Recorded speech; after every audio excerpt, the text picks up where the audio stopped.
ઓમ શ્રી પરમાત્મને નમઃ. શ્રીમદ ભગવદ્ ગીતાના 10મા અધ્યાયનું મહાત્મય.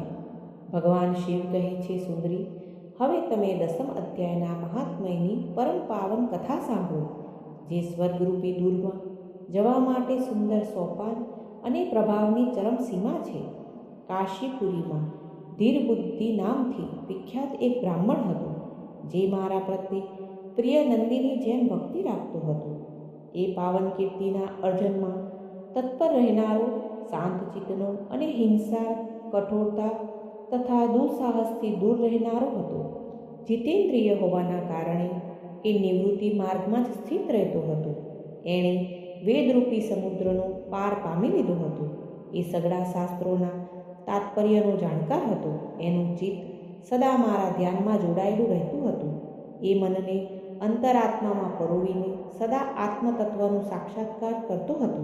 આથી જ્યારે એ ચાલવા લાગતો, ત્યારે હું પ્રેમવશ એની પાછળ દોડીને એને હાથનો ટેકો આપતો રહેતો હતો. આ જોઈ મારા પાર્ષદ ભૂંગીરીટીએ પૂછ્યું, ભગવાન, આ રીતે ભલા કોણે તમારા દર્શન કર્યા હશે? આ મહાત્માએ કયું તપ, કયો હવન કે જપ કર્યો છે, જેથી આપ જાતે ડગલે ડગલે એને હાથનો ટેકો આપો છો? ભૃગુરીટીનો આ પ્રશ્ન સાંભળીને મેં આ રીતે ઉત્તર આપવાનો આરંભ કર્યો. એક સમયની વાત છે. કૈલાસ પર્વતના પાસેના ભાગમાં પુન્નાગવનની અંદર ચંદ્રમાના અમૃતમય કિરણોથી ધોવાઈને સ્વચ્છ થયેલી ભૂમિમાં એક વેદીનો આશરો લઈને હું બેઠેલો હતો. મારા ક્ષણભર બેઠા પછી ઓચિંતા ઘણું જોરથી વાવાઝોડું ફૂંકાયું. ત્યાંના વૃક્ષોની શાખાઓ ઊંચી નીચી થઈને પરસ્પર અથડાવા લાગી. કેટલીય ડાળીઓ તૂટી તૂટીને વિખરાઈ ગઈ. પર્વતનો અવિચળ પડછાયો પણ હલવા માંડ્યો. ત્યાર પછી આકાશમાંથી કોઈ વિશાળ પક્ષી ઉતર્યું, જેની શોભા કાળ મેઘ જેવી હતી. એ કાજળના ભંડાર, અંધારાના સમૂહ અથવા પાંખ કપાયેલા કાળા પર્વત જેવું જણાતું હતું. પગથી પૃથ્વીનો ટેકો લઈને એ પક્ષીએ મને પ્રણામ કર્યા અને એક સુંદર નવું કમળ મારા ચરણોમાં મૂકીને સ્પષ્ટ વાણીમાં સ્તુતિ કરવાનું આરંભ્યું. પક્ષી બોલ્યું, દેવ, આપનો જય થાવ. આપ ચિદાનંદમયી સુધાના સમુદ્ર છો અને જગતના પાલક છો. સદા સદ્ભાવના સભર અને અનાસક્તિના તરંગોથી ઉલ્લાસ પામતા રહો છો. આપના વૈભવનો ક્યાંય અંત નથી. આપનો જય થાવ. અધિતવાસનાથી પરિપૂર્ણ બુદ્ધિ દ્વારા આપ ત્રિવળ મળ વિનાના છો. આપ જીતેન્દ્રિય ભક્તોને આધીન રહો છો તથા ધ્યાનમાં આપના સ્વરૂપનો સાક્ષાત્કાર થાય છે. આપ અવિદ્યામય, ઉપાધિ વિનાના, નિત્ય મુક્ત, નિરાકાર, નિરામય, અસીમ, અહંકાર વિનાના, આવરણ વિનાના અને નિર્ગુણ છો.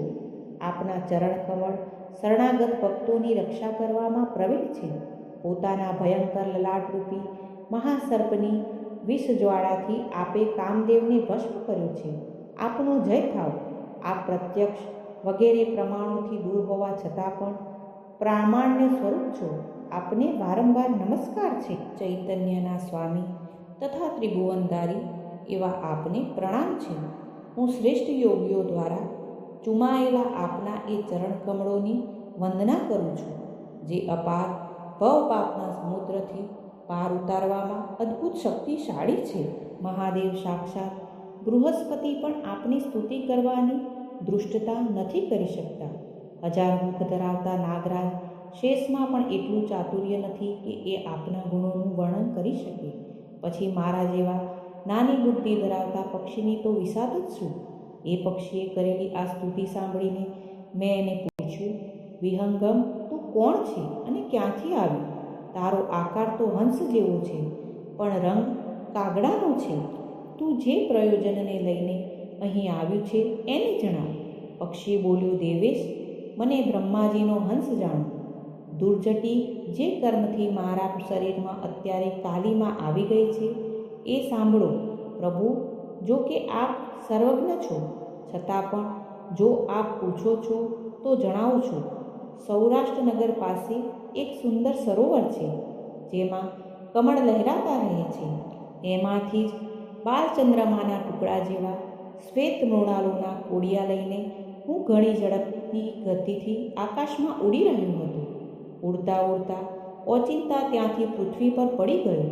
જ્યારે ભાનમાં આવ્યો અને પોતાના પડવાનું કોઈ કારણ ન જોઈ શક્યો તો મનોમન વિચારવા માંડ્યો, અરે, આ મારા પર શું આવી પડ્યું? આજે મારું પતન કેવી રીતે થઈ ગયું?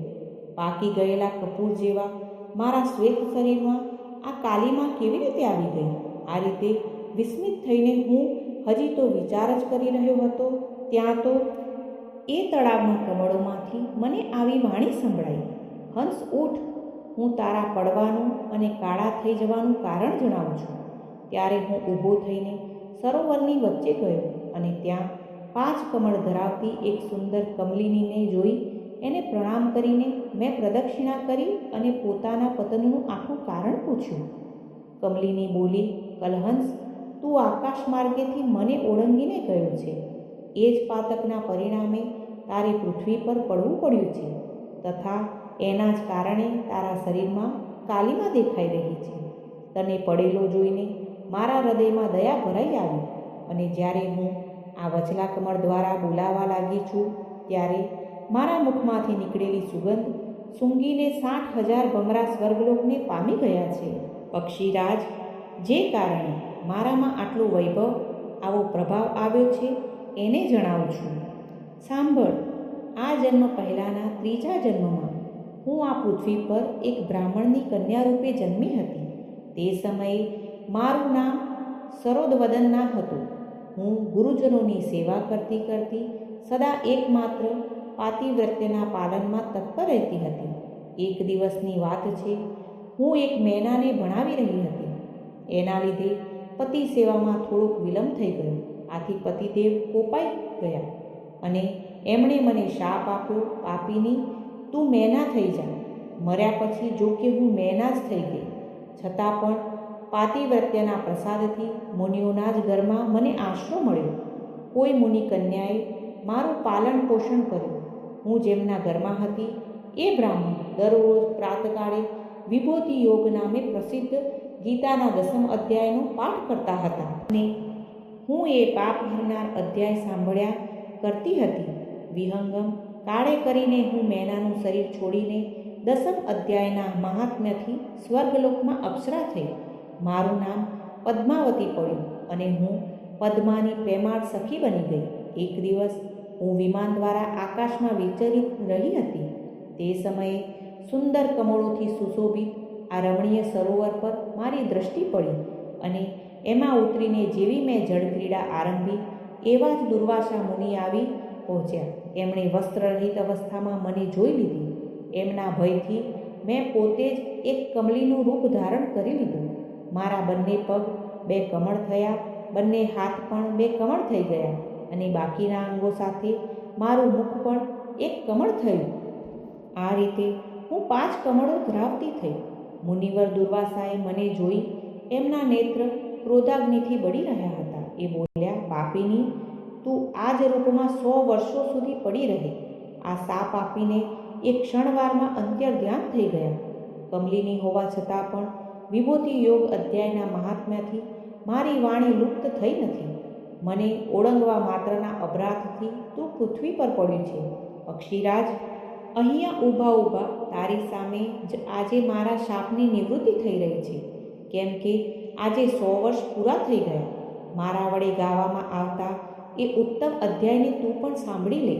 એના શ્રવણ માત્રથી તું પણ આજે જ મુક્ત થઈ જઈશ. આમ કહીને પદ્મિનીએ સ્પષ્ટ અને સુંદર વાણીમાં 10મ અધ્યાયનો પાઠ કર્યો અને એ મુક્ત થઈ ગઈ. એને સાંભળ્યા પછી એણે જ આપેલું આ ઉત્તમ કમળ લાવીને મેં આપને અર્પણ કર્યું છે. આટલી કથા સાંભળાવીને એ પક્ષીએ પોતાનું શરીર ત્યજી જ લીધું. આ એક અદ્ભુત ઘટના ઘટી. એ જ પક્ષી હવે 10મ અધ્યાયના પ્રભાવથી બ્રાહ્મણ કુળમાં જન્મ્યું છે. જન્મથી જ અભ્યાસ હોવાના કારણે બાળપણથી જ આના મુખેથી સદા ગીતાના 10મ અધ્યાયનું ઉચ્ચારણ થતું રહે છે. 10મ અધ્યાયના અર્થ ચિંતનનું એ પરિણામ થયું છે કે આ બ્રાહ્મણ સર્વે ભૂતોમાં સ્થિત શંખચક્રધારી ભગવાન વિષ્ણુના સદાય દર્શન કરતો રહે છે. આની સ્નેહભરી દ્રષ્ટિ જ્યારે કદી કોઈ દેહધારીના શરીર પર પડી જાય છે ત્યારે એ ભલે દારૂડિયો કે બ્રહ્મ હત્યારો જ કેમ ન હોય, મુક્ત થઈ જાય છે તથા પૂર્વજન્મમાં અભ્યાસ કરેલા દસમ અધ્યાયના મહાત્મ્યથી આને દુર્લભ એવું તત્વજ્ઞાન મળેલું છે તથા આણે જીવ મુક્તિ પણ પામી લીધી છે. આથી જ્યારે આ માર્ગમાં ચાલવા માંડે છે ત્યારે હું એને હાથનો ટેકો આપી રાખું છું. ભૃગિરીટી, આ બધો દસમ અધ્યાયનો જ મહામહિમા છે. પાર્વતી, આ રીતે મેં ભૃગિરીટીની સામે જે પાપનાશક કથા કહી હતી એ જ અહીં તને પણ કહી છે. નર હોય કે નારી અથવા બીજું કોઈ પણ કેમ ન હોય, આ દસમ અધ્યાયના શ્રવણ માત્રથી એને બધા આશ્રમોના પાલનનું ફળ પ્રાપ્ત થાય છે. શ્રીમદ્ ભગવદ્ ગીતાના દસમ અધ્યાયનું મહાત્મય સમાપ્ત.